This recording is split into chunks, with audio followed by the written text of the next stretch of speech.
Hi అండి. అందరికీ నమస్కారం. Welcome to my channel. ఈ వీడియోలో ఏపీ ప్రభుత్వ ఉద్యోగులకు మరియు పెన్షనర్లకు పెండింగ్ బిల్లులు చెల్లింపులు జమ అయ్యే తాజా సమాచారాన్ని వీడియోలో తెలుసుకుందాము. వీడియో అయితే ఎక్కడ గాని స్కిప్ చేయకుండా ఎండ్ వరకు చూసేయండి. అప్పుడే ఇన్ఫర్మేషన్ పూర్తిగా అర్థమవుతుంది. అలాగే వీడియో చూస్తున్న ప్రతి ఒక్కరు వీడియోకి లైక్ చేయండి ఫ్రెండ్స్. ఈ వీడియోని తోటి ఉద్యోగ పెన్షన్ మిత్రులతో అయితే షేర్ చేయండి. కొత్తగా మన ఛానల్ చూస్తున్నవారు ఇంకా ఎవరైనా సబ్స్క్రైబ్ చేసుకోకపోతే వెంటనే మన ఛానల్‌ని సబ్స్క్రైబ్ చేసుకోండి. సో, సబ్స్క్రైబ్ చేసుకోవడం వల్ల నేను చేసే ప్రతి ఒక్క వీడియో మీ వరకు రీచ్ అవుతుంది. ఇక ఆలస్యం చేయకుండా వివరాల్లోకైతే వెళ్ళిపోదాము. ఫ్రెండ్స్ ఇక విషయానికొచ్చినట్టయితే ఆంధ్రప్రదేశ్ రాష్ట్ర పోలీసు శాఖలో అంకిత భావంతో పనిచేస్తూ ఉన్నటువంటి మిత్రులకు మరియు వివిధ ప్రభుత్వ విభాగాల్లోని ఉద్యోగులకు సంబంధించి గత కొంతకాలంగా పెండింగ్‌లో ఉన్న ఆర్థిక అంశాలపై అత్యంత కీలకమైన సమాచారం వెలువడింది. ముఖ్యంగా పోలీస్ సిబ్బందికి చాలా కాలం నుండి తమకు రావాల్సిన సరెండర్ లీవ్ నగదు మరియు టీఏ బిల్లులు ఎప్పుడు వస్తాయా అని సామాజిక మాధ్యమాల ద్వారా మరియు సంఘాల ద్వారా పదే పదే అడుగుతున్నారు. సరెండర్ లీవ్స్ అంటే ఉద్యోగి తనకు ఉన్నటువంటి అర్జిత సెలవులను ప్రభుత్వానికి అప్పగించి దానికి ప్రతిఫలంగా పొందే నగదు. ఇది వారి వ్యక్తిగత అవసరాలకు ఎంతో కీలకం. అలాగే విధి నిర్వహణలో భాగంగా రాష్ట్ర వ్యాప్తంగా ప్రయాణాలు చేసినందుకు రావాల్సినటువంటి టీఏ బిల్లులు కూడా పెండింగ్‌లో ఉండటం వల్ల క్షేత్రస్థాయి సిబ్బందిపై ఆర్థిక భారం పడుతోంది. ఈ నేపథ్యంలో ఈ పెండింగ్ బిల్లులన్నిటికి సంబంధించి మార్చి నెలలో ఒక సానుకూల కదలిక వచ్చే అవకాశం అయితే ఉందని తాజా సమాచారం అందుతోంది. ఇకపోతే కేవలం లీవ్స్ మాత్రమే కాకుండా పెండింగ్‌లో ఉన్న డీఏ అరియర్స్ మరియు రిటైర్డ్ ఉద్యోగులకు సంబంధించి డీఏ అరియర్స్ ఎప్పుడు జమ అవుతాయని కూడా అనేక మంది ఆందోళన వ్యక్తం చేస్తూ ఉన్నారు. దీనికి సంబంధించి అందుతున్న విశ్వసనీయ సమాచారం ప్రకారంగా ఈ మార్చి నెల ముగిసేలోపు ఈ బకాయిలలో గణనీయమైన భాగం ఉద్యోగుల ఖాతాల్లో పడే అవకాశం ఎక్కువగా ఉంది.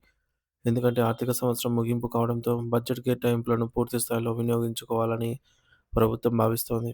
అలాగే పీఎఫ్ పార్ట్ 2 పేమెంట్స్ అంటే ఉద్యోగులు తమ భవిష్య నిధి నుండి అత్యవసరాల కోసం తీసుకునే లోన్‌లు చెల్లింపులు కూడా జాప్యం కావడంపై నిరసనలు వ్యక్తమవుతున్నాయి. ఈ అంశంపై కూడా ప్రభుత్వం దృష్టి సారించిందని, నిధుల విడుదల ప్రక్రియను వేగవంతం చేస్తుందని తెలుస్తోంది. ఇతర ఆర్థిక ప్రయోజనాల విషయానికొస్తే జెడ్పీపీఎఫ్ లోన్‌లు గత నెలలో కొంతవరకు విడుదలయ్యాయి. ప్రాథమికంగా ఆగస్టు నెల వరకు ఉన్న దరఖాస్తులు క్లియర్ అయినట్లు సమాచారం. అంటే ఆగస్టు నెలకు ముందు దరఖాస్తు చేసుకున్న వారికి నగదు అందింది. మిగిలిన వారు తమ వంతు కోసం వేచి చూస్తున్నారు. అలాగే ఏపీజీఎల్ఐ లోన్‌లకు సంబంధించి ఒక శుభవార్త ఏమిటంటే డిసెంబర్ మరియు జనవరి నెలల వరకు ఉన్న అన్ని దరఖాస్తులు దాదాపు అప్‌డేట్ అయ్యాయి. మరియు చాలామందికి నగదు జమ అయ్యింది. మిగిలిన పెండింగ్ బిల్లులు ప్రస్తుతం వెయిటింగ్ ఫర్ ఫండ్ క్లియరెన్స్ స్థితిలో అయితే ఉన్నాయి. అంటే బిల్లులు ఆమోదం పొందాయి. కానీ కేవలం నిధుల విడుదల కోసం వేచి ఉన్నాయి అని అర్థము. ఇక ఎస్ఎల్స్ బిల్లులు, టీఏ బిల్లులు మరియు అత్యంత ముఖ్యమైన మెడికల్ రియంబర్స్‌మెంట్ బిల్లులు కూడా ప్రస్తుతం గ్రీన్ ఛానెల్‌లో అయితే ఉన్నాయి. గ్రీన్ ఛానెల్‌లో ఉండటం అంటే వీరికి అత్యంత ప్రాధాన్యతనిచ్చి నిధులు రాగానే వెంటనే మోక్షం కల్పిస్తారని అర్థము. మరోవైపు విద్యాశాఖకు సంబంధించి మెగా డిఎస్సి అభ్యర్థులకు పే ప్రొటెక్షన్ విషయంలో రాష్ట్ర ప్రభుత్వం మరియు విద్యాశాఖ అత్యంత స్పష్టమైన క్లారిఫికేషన్ ఇచ్చింది.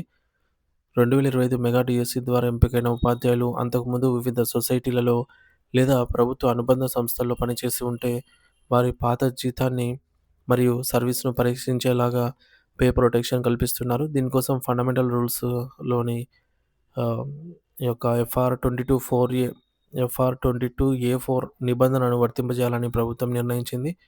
దీని ప్రకారం గతంలో వారు పొందిన జీతం తగ్గకుండా కొత్త ఉద్యోగంలో సర్దుబాటు చేస్తారు.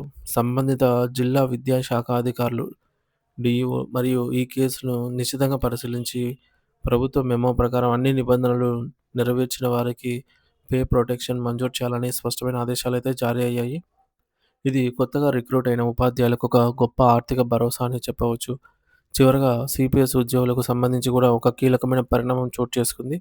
గతంలో పెండింగ్‌లో ఉన్న డీఏ అరియర్స్ మొత్తం చాలామంది సిపిఎస్ ఉద్యోగుల ఖాతాల్లో తాజాగా క్రెడిట్ అయినట్టు సమాచారం అందుతోంది. దీనికి సంబంధించిన స్క్రీన్ షాట్స్ మరియు ఇమేజ్‌లు కూడా సోషల్ మీడియాలో చక్కర్లు కొడుతున్నాయి. ఇది సిపిఎస్ మిత్రులకు ఒక గొప్ప పెద్ద ఊరటనిచ్చే అంశం.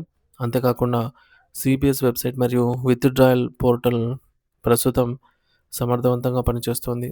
ఎవరైనా తమ సిపిఎస్ నిధుల నుండి విత్‌డ్రాయల్ చేసుకోవాలనుకుంటే వెంటనే అప్లై చేసుకోవచ్చని, దరఖాస్తు చేసుకున్న వారికి వచ్చే వారంలోనే నగదు జమ అయ్యే అవకాశం ఉందని అధికారులు సూచిస్తూ ఉన్నారు. పోలీసులు, టీచర్లు మరియు సిపిఎస్ ఉద్యోగులకు సంబంధించిన ఈ వరుస అప్డేట్‌లు ఉద్యోగ వర్గాల్లో కొత్త ఉత్సాహాన్ని నింపుతున్నాయి. ప్రభుత్వం ఇదే వేగంతో అన్ని పెండింగ్ బిల్లులను క్లియర్ చేయాలని ఉద్యోగులైతే కోరుకుంటూ ఉన్నారు.